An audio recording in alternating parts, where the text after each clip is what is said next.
A divine war does not end with truce. It concludes with a verdict. And this verdict has just been delivered by the highest court imaginable. The cosmic hammer has fallen, and the case is closed. For years, you were on the front lines of the battle you felt in your bones, but that your eyes could not always see. You absorbed blows from all sides, carrying the weight of a conflict that felt ancient and deeply personal. You were told it was all in your head.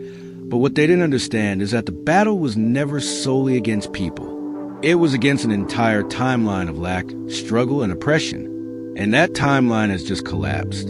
The war drums have fallen silent. The spiritual static that filled every waking moment of your life is gone. All that remains is the resounding echo of your victory. A new mission has been assigned to you. It is the most difficult one you have ever received. You must do nothing. The battle is over. You have won. Your new job is to rest and recover. Understand this first. The calm you are beginning to feel is not a trap. It is not the calm before another storm. It is the unconditional surrender of the storm. This is a spiritual fact, as real as the ground beneath your feet. For so long, your mind was on constant high alert, like a soldier on perpetual watch.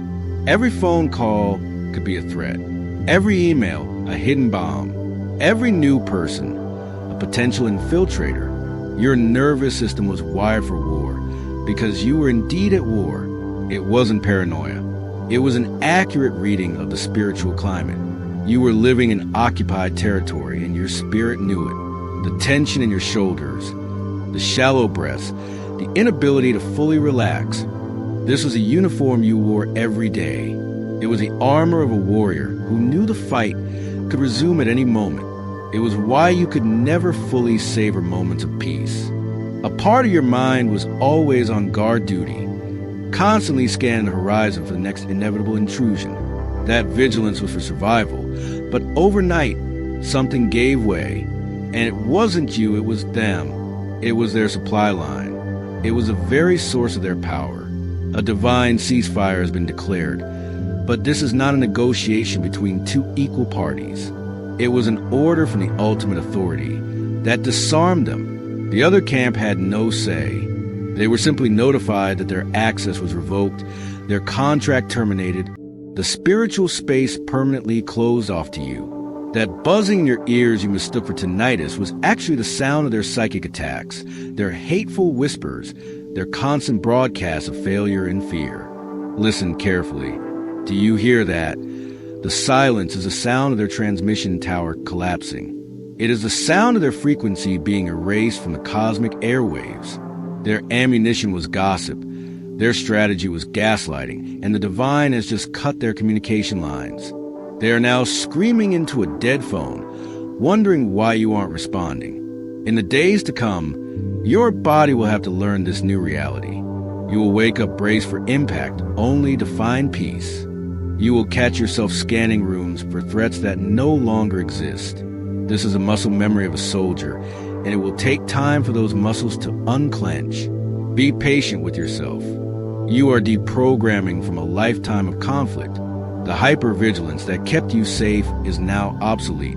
It was a necessary tool for a specific season, but that season is over. To continue carrying it now would be like wearing a heavy coat in the desert.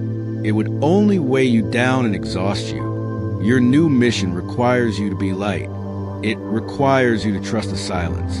You might feel a phantom limb sensation, the feeling that a part of you is missing. That missing part is the weight of the war. You are learning to walk again without the chains you had grown so accustomed to. This lightness is your new strength. They thought the war would last forever. They counted on wearing you down, exhausting you until you gave up. Ultimately, their entire strategy relied on a war of attrition. They believed your resources, your hope, your faith, your strength were finite. And they were right about one thing. Your human resources were limited. But you were not fighting with human resources. You were supported by an infinite source. You were the chosen agent of heaven. And although your tour of duty was long and brutal, the chain of command you answered to never runs out of reinforcements. What they just witnessed is not you winning. It is the power behind you deciding the game was over. They were not fighting a person. They were fighting a principle. They were fighting a divine promise. And that is a battle that cannot be won with gossip, slander, sabotage, or black magic. Someone learned that the hard way. The ceasefire is not a suggestion. It is the new law of your territory. The war is over. It is time to come home to yourself. This energy is real. This victory is a spiritual and physical fact. To formalize its arrival in your life, this is not a request. It is your new protocol. It is your activation into a new reality. Like this video to anchor the energy of this divine verdict into your timeline. This is you signing the official peace treaty. Subscribe to this channel to join the collective of those who have completed their tour of duty. This is your call. Order 77 below. This is a divine code confirming you have received this transmission. It is your energetic signature on the celestial document that declares your victory. Finally, let this video play in the background. The words are encoded with frequencies of peace and restoration. Let them recalibrate your subconscious to wash away the residue of war and saturate your mind with the undeniable truth of your new season. You are no longer a soldier. You are sovereign. The hardest part leaving a war is not the last battle, but the first day of peace. For the spiritual soldier, the identity of fighter has become a second skin. It is what you know. It is how you survived. Now, you are being asked to remove it, and it feels like tearing off your own flesh. This is the process of demobilization. It is a sacred and deliberate dismantling of the battle-hardened persona you were forced to build. Piece by piece, the armor must be removed. First, the helmet of hypervigilance. This was the piece that constantly scanned the horizon for threats, that analyzed every word for hidden meanings, that never shut off. Removing it means consciously choosing to believe you are safe, even when your instincts scream otherwise. It means letting a call go to voicemail without your heart racing. It means accepting a compliment without looking for the hidden agenda. The world is no longer a minefield. The mines have been disarmed. You must actively resist the urge to create new mines in your mind, to project old fears onto new, peaceful landscapes. Next, the cuirass of defensiveness. It was forged in the fires of betrayal and misunderstanding. It was built to protect your heart from the constant barrage of judgment and accusation. It made you ready to justify your existence at any moment, to have your proof ready to explain your motivations to people who had already judged you guilty. Taking it off is about standing in your truth without needing others' validation. It is the quiet confidence that says, what you think of me is no longer part of my mission. The people who force you to wear this armor are no longer under your jurisdiction. Their opinions have been rendered null and void by a higher court. You no longer need to defend the territory because the territory has been divinely secured. Your heart is no longer a besieged fortress. It is a temple at peace. This will feel terrifying at first. You will feel exposed. But this exposure is what allows the true divine light to enter and heal you. Then comes a sword of sharp retorts and quick comebacks. For so long, your tongue had to be a weapon. You learned to dismantle arguments, to take apart lies, to strike preemptively to avoid being hit. It kept predators at bay. It earned you a reputation as someone not to be messed with. But in this new season of rest, this sword is too heavy to carry. Its energy is too harsh for the tender landscape of your own healing. Decommissioning this weapon means learning the power of silence. It means realizing that not every battle needs to be fought, because the war is already won. It means letting false narratives float in the air and die on their own. For you're no longer obligated to waste your breath on things that are not true. In the days to come, you will be tested on this. Someone will try to provoke you, to pull you back into an old fight. They will hurl a familiar insult, a trigger specifically designed for the old you. Your silence, your refusal to even pick up the sword, will be the most devastating response you can give. It will show them, and you, that you are no longer that soldier. You must also lay down the gauntlets of control, the need to manage every outcome and micromanage every detail to prevent disaster. The universe is your new logistics officer. Let it handle the details. This process of demobilization will feel strange. It will feel vulnerable. It will feel weak. This is the illusion of the old programming. True strength is not the ability to fight indefinitely. It is the wisdom to know when the fight is over. Your body will feel it first. The chronic aches in your neck and back will begin to fade. These were the phantom pains from the weight of the armor. The knot in your stomach will begin to loosen. You will sleep more deeply than you have in years, because your mind will finally stand down from its watch. This is not a passive process. It is an active choice you must make every day. When the instinct to fight rises up, you must consciously tell it to stand down. You must remind yourself out loud if you have to. The battle is over. I won. I am safe now. You are retraining your entire being for a new reality. You are not a soldier in peacetime. You are a royal beginning their reign. You are trading the battlefield for the throne room, and that requires a whole new wardrobe, a new posture, and a new way of carrying yourself.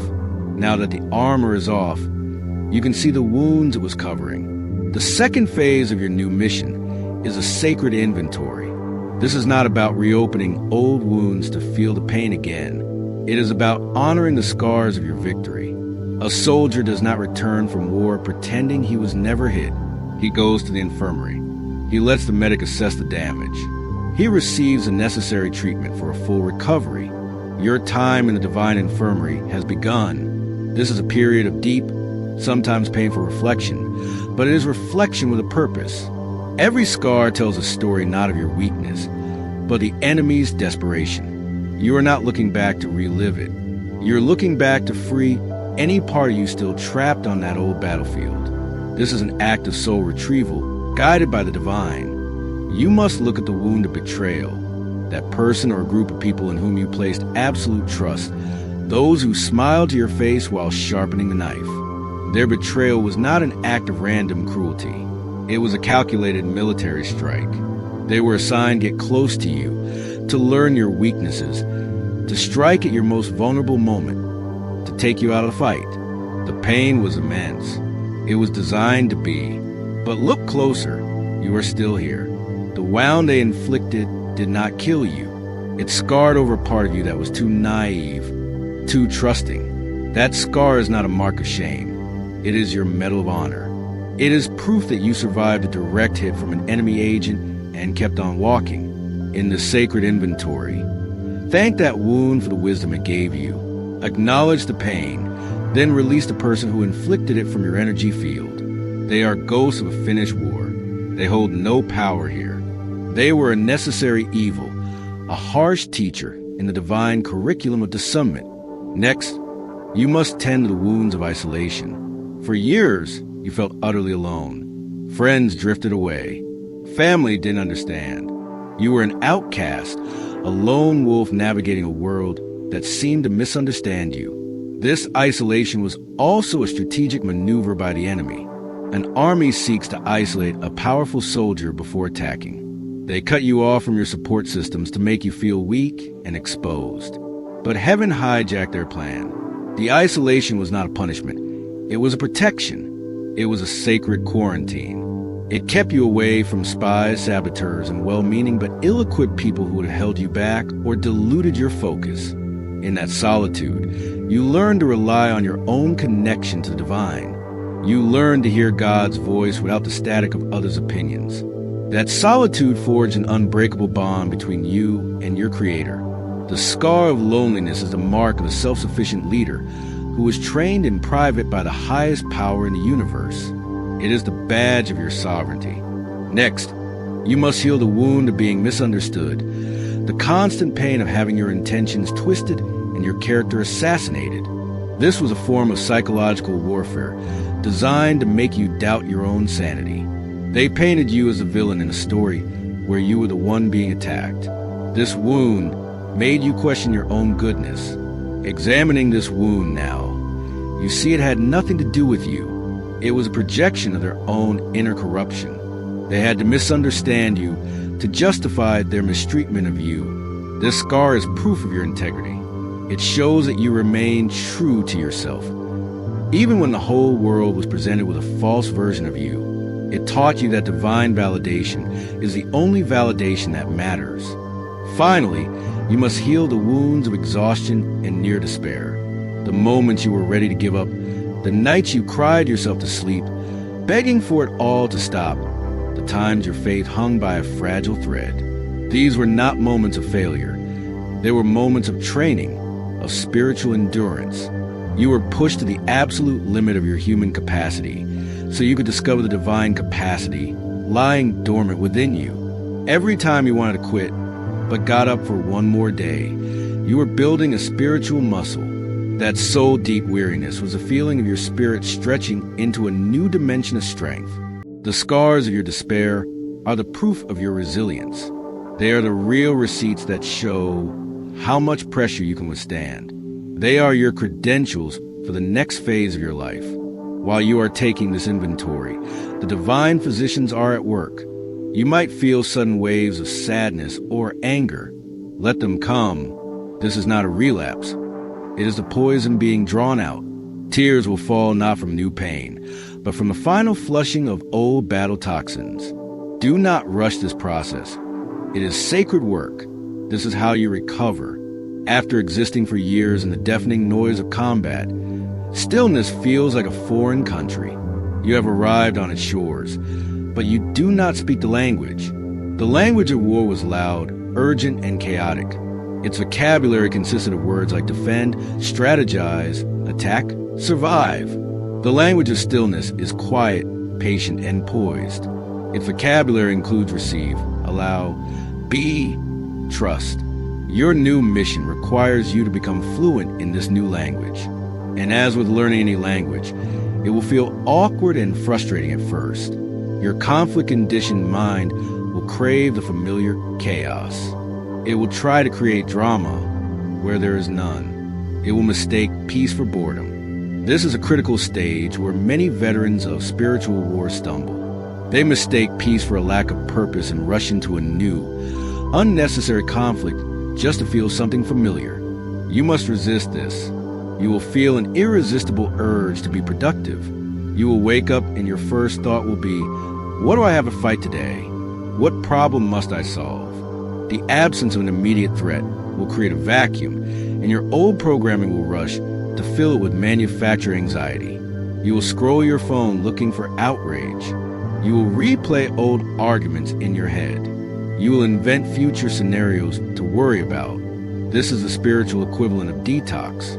Your system is purging its addiction to cortisol and adrenaline. It is craving the familiar chemical rush of crisis. Your job is to gently refuse it. Your job is to sit in the quiet and breathe through the discomfort of peace.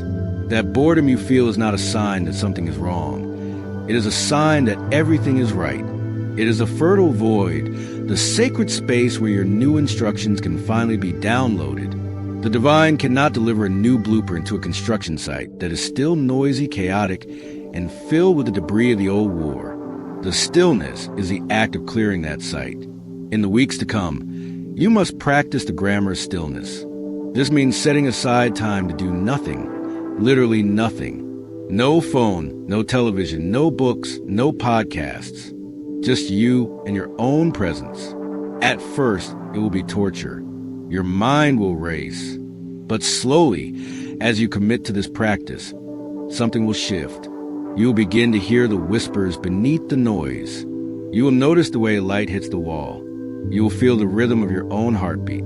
This is the first lesson in the language of stillness, observation without judgment. You are not trying to accomplish anything. You are simply learning to exist in the present moment, a moment that, for the first time, is completely safe. Extend this practice. Take a walk with no destination. Listen to the sounds of your environment without labeling them. Feel the texture of a leaf. This is not empty time. It is resensitizing your soul to the frequency of creation itself, the frequency of life without threat. This is not laziness. It is a divine mandate. The rest you are undertaking is active. not passive. You are integrating the victory. You are allowing your soul to catch up to the reality your body now inhabits. The old world operated on the principle of striving. You had to chase, struggle, and force things to happen. That was the law of the battlefield. The new world you have graduated into operates on the principle of resonance. You don't chase, you attract. Your stillness is what magnetizes your blessings to you. Your next great opportunity will not come from a frantic job search. It will come as a sudden idea while you are sitting on a park bench. Your next healthy relationship will not come from endlessly swiping on apps. It will appear effortlessly when you are content in your own company. You were taught that your worth was in your doing. God is now teaching you that your power is in your being. Learning the language of stillness is the most productive work you can do right now. It is the prerequisite for the next glorious chapter of your life. It is a curriculum for kings and queens. While you are learning the language of stillness, your former adversaries are experiencing a very different reality. They are in a state of deep and growing confusion. Imagine an army, armed to the teeth, arriving on the battlefield at dawn only to discover the war was declared over at midnight. Their opponent is gone. The field is empty. Their weapons are heavy and useless in their hands. This is the spiritual state of those who are aligned against you. Their entire identity, their sense of purpose, was wrapped up in their opposition to you. Your struggle gave their life meaning. Your reactions fed their ego. Your pain was their victory. Now you are gone. You have been energetically and dimensionally relocated. They are punching a ghost. Their entire world was defined by its opposition to yours. Now that your world has shifted to a new plane, theirs has lost its anchor and begun to drift into chaos. Their lives are beginning to unravel, and this has nothing to do with vengeance or karma as people understand it. It is simply spiritual physics. For so long, they focused all their energy, their vitriol, their negativity toward you. You were the target absorbing their poison. You were the lightning rod for their inner chaos. Now that the lightning rod has been removed, the lightning has nowhere to go but back to its source. The chaos they tried to create in your life is now erupting in their own homes, careers, and minds. They are being forced to consume the poison they served to you. They thought they were controlling you, but now they are discovering that heaven was controlling them, and the bill has come due. The energy they spent trying to block you was a massive loan from the universe, taken out against their own future. Payment is now being collected with interest. This is not a punishment. It is an accounting, a balancing of the books. You will begin to hear things through the grapevine. A sudden job loss, a messy public breakup, a strange illness doctors can't diagnose, a legal problem appearing out of nowhere. The business they built on a foundation of lies will suddenly face a white glove audit. The reputation they so carefully cultivated will be shattered by an unexpected truth bursting into the open. It will look like a string of bad luck, but it is not. It is a spiritual audit. They were operating with a fraudulent energetic credit card, using your light as collateral. Their line of credit has been cut off. The assets are being seized. When you hear this news, your first instinct might be a flicker of satisfaction. That is human, but the spirit in you, the one learning the language of peace, will feel something else, a detached pity. You will see them not as monsters, but as lost souls who made a terrible spiritual miscalculation. Their downfall is not your victory, but a tragic and inevitable consequence of their own choices. The most confusing part for them is your silence. Your calm is driving them mad. They will make desperate attempts to re-engage you, to pull you back onto the battlefield. They will send a provocative text. They will ask a mutual friend. They will post something passive-aggressive online, bait for you. They might even try a fake apology, a hollow attempt to regain access to your energy now that their own reserves are depleted. They are tapping on a bear that has left the forest. They are screaming into the void. Your lack of response is the ultimate confirmation of their defeat. It tells them you are so far out of their reach, you can't even be bothered to acknowledge them. Your silence is not a tactic. It is a fact. You are simply no longer there. They are fighting a memory. Let them. Your new job is not to watch them fall. Your new job is to focus on your own recovery. Their post-war confusion is their program. It is between them and their maker. You have graduated. Do not go back to a school you have already passed. As your inner world transforms, your outer world has no choice but to follow. This is not magical thinking. It is divine law. You are a broadcasting tower. And for years, because of the war you were in, you were broadcasting on a frequency of struggle, survival, and defense. That frequency naturally attracted experiences, people, and environments that matched it. That is why you always found yourself in conflict, why you seemed to attract difficult people, why your environment often felt hostile. You were not defective. You were stationed in a war zone as part of your mission. Now, through your rest and healing, you are consciously changing the channel. You are beginning to broadcast on a frequency of peace, sovereignty, and grace. And your field of reality is rapidly recalibrating to match this new signal. Think of it like a radio dial. You have moved from a chaotic, static-filled station to a clear, harmonious frequency. And anything that cannot vibrate at this new frequency is simply fading out. This is where you will begin to have tangible, almost magical changes in your daily life. It will start small.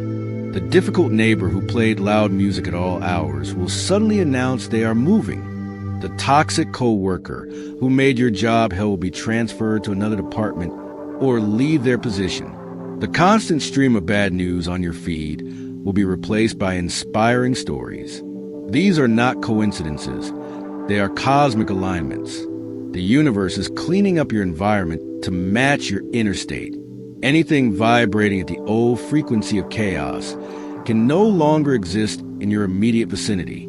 They are being gently or not so gently escorted out of your field of reality. This includes relationships. People who are only connected to your struggle will drift away, not out of malice, but because you no longer have anything in common. In their place, new people will arrive, individuals who resonate with your peace and emerging purpose. These connections will feel effortless, supportive, and deeply authentic. Your physical senses will change. You will notice colors seem more vibrant. Food tastes better. Music sounds clearer. This is because the spiritual static of the war was dampening your senses. It was a film of grime over your perception of reality. As that grime is washed away in your period of rest, you begin to experience the world in high definition for the first time. The very air in your home will feel different. It will be lighter, cleaner. You might feel a spontaneous urge to declutter, to throw out old objects tied to your past. This is your spirit guiding you to physically remove anything that still carries the frequency of the old timeline. You are making space for the blessings that are coming. You are making room, energetically and physically, for the new life that is arriving. This recalibration will also affect your finances and opportunities. Before, every dollar felt like a struggle. Every opportunity had a hidden catch or a difficult gatekeeper. That was the economy of war. You are now entering an economy of peace. Resources will begin to flow to you with an ease that might feel suspicious at first. An unexpected check will arrive in the mail.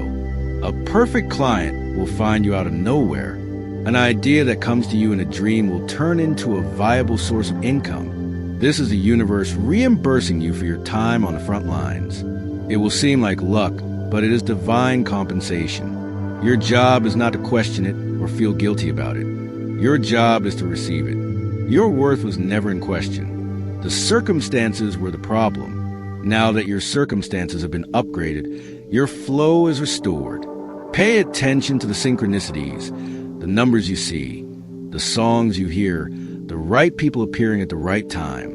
This is your new reality confirming itself to you. It is the universe winking at you, letting you know the recalibration is successful. You are no longer fighting reality. You are co-creating it. This period of rest and recovery is not the final destination. It is the mandatory, non-negotiable preparation for what comes next. A soldier does not win a war only to retire into a life of total idleness. They are given a new role, one that matches their proven strength and wisdom. Your new mission is on the horizon, and it will be nothing like the old one. The old mission was to endure, to survive, to hold the line. It was rooted in defense. The new mission is to create, to build, to expand. It is rooted in sovereignty. You fought to secure a piece of territory. Now, you will build a kingdom upon it. This is the difference between being a security guard for a building and being the architect who designs an entire city. The skills are different, the mindset is different, and the scale of impact is exponentially greater. A new kind of energy is beginning to build within you. It is not the frantic, anxious energy of the warrior always ready to fight. That was adrenaline, a fuel for emergencies. This new energy is calm, deep, powerful, and self-sustaining. It is the energy of a creator, a ruler, a leader. It is a quiet hum of a massive generator that has just been switched on. You will notice new ideas flowing to you with ease. Solutions to problems that tormented you for years will suddenly become obvious. A new sense of purpose will begin to crystallize in your heart. It will not be loud or demanding. It will be a calm, unshakable certainty. This is the blueprint of your new mission being downloaded into your spirit. The rest you took was to clear your internal hard drive, so this massive new file could be installed without corruption. The boredom was the installation progress bar slowly filling up. Your new mission will not feel like work. It will feel like play. It will be so deeply aligned with your core essence, with the gifts you were born to share, that it will flow from you with joy and ease. Where before you had to push boulders up a hill, now it will feel like floating down a powerful river. People on the outside will look at you and say you are lucky or blessed. They will not see the years of brutal warfare that preceded this season of grace. They will not see the scars you carry. Let them call it what they want. You will know the truth. This is not luck. It is your divine back pay. It is a retirement plan for a spiritual veteran. It is the spoils of the war you won. The joy you feel in this new work is not a bonus. It is a requirement. Joy is the fuel of the new kingdom. It is the highest vibrational frequency. And by operating from a place of joyful purpose, you automatically create a reality that benefits not only you, but everyone your work touches. Do not be afraid of this new power. You were trained in the fires of adversity to wield it with integrity and wisdom. The trials you endured were not just about survival. They were about the refinement of character. You were tested for pride, for greed, for vengeance, and you passed. That is why you can be trusted with the influence and resources that are coming. Your new mission might be to launch a business, write a book, lead a community, create art, or heal others. The form does not matter. The essence is the same. You'll be a source of light and a beacon of hope for others. You will build a safe place in the world, a reflection of the peace you have cultivated within. You will not have to force it or promote it. The people going through their own wars will be drawn to the light you radiate. They will see in you the living proof that victory is possible. The battle is over. The recovery is underway. Your reign is about to begin.